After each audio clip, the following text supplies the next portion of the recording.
இன்றைக்கி night dinner பார்த்தீங்கன்னா சப்பாத்தி சப்பாத்தி போடலான்னு நினச்சேன். கடைசியில் பார்த்தா சரி புரோட்டா மாதிரி போட்டால் நல்லாயிருக்குன்னு நினச்சேன். புரோட்டா போடலான்னு இருக்கேன் ஃப்ரெண்ட்ஸ். மாவு பிணையிறப்பையும் உங்கள்கிட்ட காட்டலான்னு நினச்சேன். சில பல வேலைகள் வரவும் அதை அப்படியே விட்டாச்சு. இப்போ மாவு பேட்டா பிடிஞ்சி உங்களுக்கு பேலிக்கிறப்ப காட்டுறேன் ஃப்ரெண்ட்ஸ். இப்போ புரோட்டா போடுறதுக்கு மாவு பிணைஞ்சாச்சு. இதே சப்பாத்தியாக போடுறதா இருந்தால் இந்த ஒரு உருண்டை 2 உருண்டை ஆகும். ஆனால் இப்போ புரோட்டாங்கிறதுனால இது இத்தனை பெரிய உருண்டையில் போட்டோம்னா தலைக்கு 3 2 சாப்பிட்டா கூட கரெக்டாக ஆயிரும் ஃப்ரெண்ட்ஸ். மாவு நகட்ட போகிறேன். நகட்டிட்டு உங்கள்கிட்ட காட்டுறேன். ஏன்னா நான் ஒரு ஆளாக கேமரா ஹேண்டில் பண்ணுறதுனால என்னால் கரெக்டாக காட்ட முடியலை. நகட்டுறப்ப காட்டுறேன். இப்போ பார்த்தீங்கன்னா மாவில் எண்ணெயை ஊற்றி நகட்ட ஆரம்பிச்சிச்சு.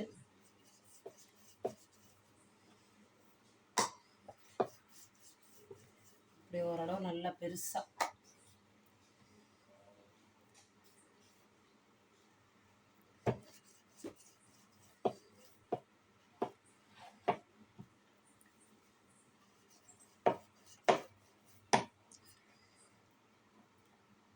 கையிலேயே கூட எடுத்து விடலாம்.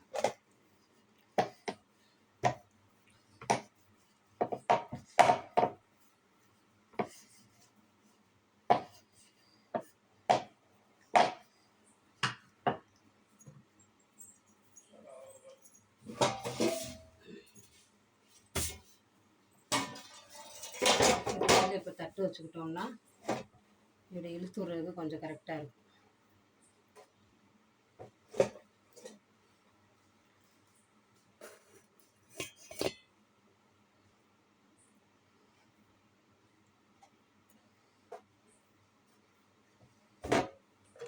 இப்போ எண்ணெயை ஊற்றி லைட்டாக எண்ணெய் தான் புரோட்டாவுக்கு இழுக்கும். அழகாக அப்படி கத்திலே இது பண்ணி போடலாம், இப்படியும் போடலாம். நம்ம சௌரியம்தான்.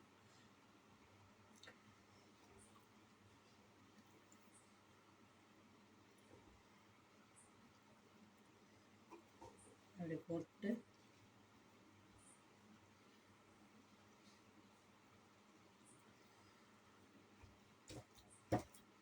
பண்ணி இப்படி வச்சிடணும் ஃப்ரெண்ட்ஸ்.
அவ்வளோதான் ஃப்ரெண்ட்ஸ், பேட்டா வந்து புழிஞ்சாச்சு. இப்போ இதை அப்படியே வந்து வேலிச்சிடணும்.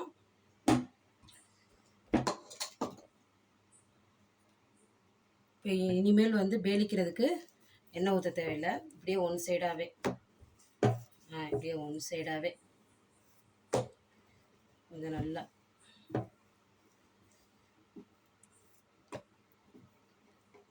ஃபஸ்ட் டைம் ட்ரை பண்ணுறவங்க ஒன்றும் பிரச்சனை இல்லை, எப்படி வந்தாலும் ஏற்றுக்கோங்க. அப்படியே ரவுண்டாக அவ்வளோதான். 4 பக்கம் மூலையிலையும் இப்படி போட்டுற வேண்டியது தான். அவ்வளோதான் ஃப்ரெண்ட்ஸ், இவ்வளோதான். இது அப்படியே கல் காஞ்சோட்டியும் இந்த மாதிரி போட்டுற வேண்டியது தான்.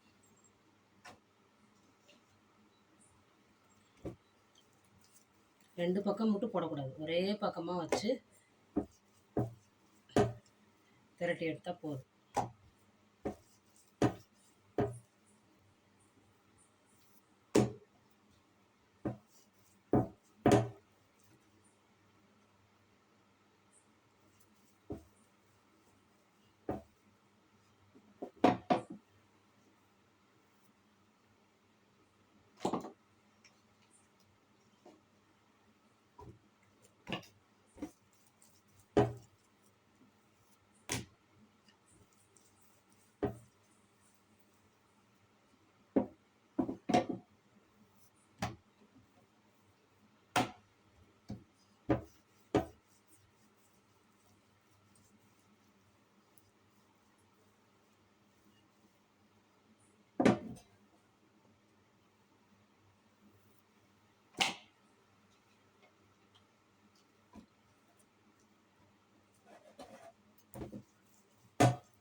மாவு நல்லா ஊறிடுச்சு, சாஃப்டாக இருக்கும் மாவு.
அவ்வளோதான், மாவு வந்து பேட்டா புழிஞ்சு பிரித்து வச்சாச்சு. இங்கேயும் வந்து பேட்டா புழிஞ்சு வச்சு சட்டி காஞ்சிக்கிட்டு இருக்குது. சட்டியில் போடுறப்ப எடுக்கிறேன் ஃப்ரெண்ட்ஸ். சட்டி காஞ்சிருச்சு, ஃபஸ்ட்டு இதை எடுத்து போடுவோம்.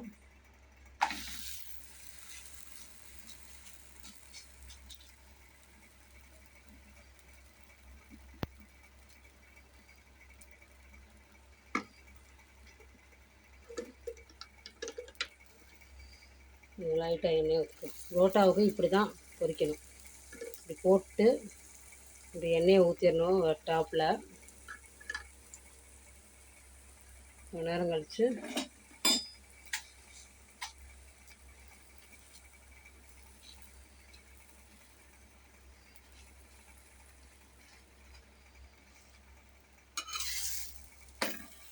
லைட்டாக இப்படி திருப்பி போட்டுருவோம்.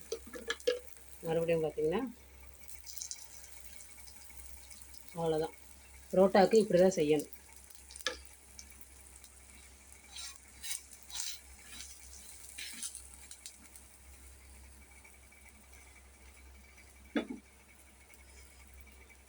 நான் சமையல் வந்து எப்படி கற்றுக்கிட்டேன்னா, பாதி இது வந்து எங்கள் அம்மாட்ட, கொஞ்சம் எங்கள் மாமியாட்ட, பாதி இது வந்து யூடியூபர்ஸ்கிட்ட. இப்படி மிக்ஸ் பண்ணி அப்படியே கலந்து நம்மளால் எவ்வளோ சிம்பிளாக முடிக்க முடியுமோ அந்த அளவுக்கு நம்ம சிம்பிளாக முடிச்சுக்க வேண்டியது, அவ்வளோதான். உடுமான வரைக்கும் குறுக்கிய லெவலில் சிம்பிளாக முடிச்சுக்க கற்றுக்கணும் நம்ம, அவ்வளோதான். அது நம்ம வந்து நம்ம ஸ்டைல் ஆகிடும். அது வந்து எதையுமே வந்து கற்றுக்க தான். கை சுடும், அது சுடும், இது சுடும் சொல்லி நினச்சோம்னா எதையுமே வந்து கற்றுக்கவே முடியாது. அப்படியே வந்து அமுக்கி விட்டுட்டே இருந்தோம்னா நல்லா ரோஸ்ட்டாக இந்த கலரில் எடுக்கணும். இந்த கலர் இருக்குங்களா, இந்த கலரில் வந்து எடுக்கணும்.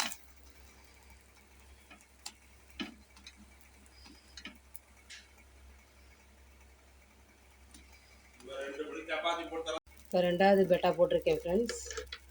அதே மாதிரி ஒரு ஓரத்தில் போட்டு அதே மாதிரி திருப்பி விட்டுறணும். இப்படியே வந்து மிச்சம் இருக்க 4 சப்பாத்தி 4 புரோட்டாவையும் போட்டு உங்கள்கிட்ட ஃபைனலாக காட்டுறேன் ஃப்ரெண்ட்ஸ், பாருங்கள். இப்படி 2 கையில் வந்து இப்படி தட்டி விட்டோம்னா, இப்படி 2 கையில் இப்படி தட்டி விட்டோம்னா அது கொஞ்சம் இதாக இருக்கும். மொத்த கையில் கேமரா வச்சுட்டு என்னால் பண்ண முடியல ஃப்ரெண்ட்ஸ். இந்த மாதிரி இது பண்ணிவிட்றேன் ஃப்ரெண்ட்ஸ், அவ்வளோதான் ஃப்ரெண்ட்ஸ். இப்போ வந்து புரோட்டா போட்டாச்சுங்க ஃப்ரெண்ட்ஸ். இதை அப்படியே நான் சொன்ன மாதிரி கையில் அப்படியே தட்டி விட வேண்டியது தான்.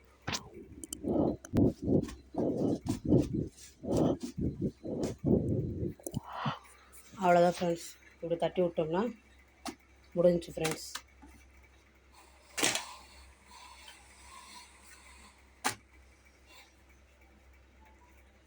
இப்போ வந்து நான் சாப்பிட போகிறேன் ஃப்ரெண்ட்ஸ். இப்போ எனக்கு தட்டில் போட்டாச்சு. குருமா இருக்குது. குருமா நல்லா பொட்டுக்குள்ளே சேர்க்கும், நல்லா கெட்டியாயிடுச்சு. நல்லா தொட்டு சாப்பிட்ற மாதிரி நல்லாயிருக்கு ஃப்ரெண்ட்ஸ்.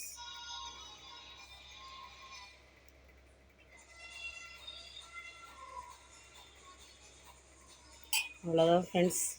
இதான் நைட் டின்னரு. வீடியோ பிடிச்சிருந்தா லைக் பண்ணுங்கள், ஷேர் பண்ணுங்கள் ஃப்ரெண்ட்ஸ். புரிஞ்சால் சப்ஸ்கிரைப் பண்ணுங்கள் ஃப்ரெண்ட்ஸ்.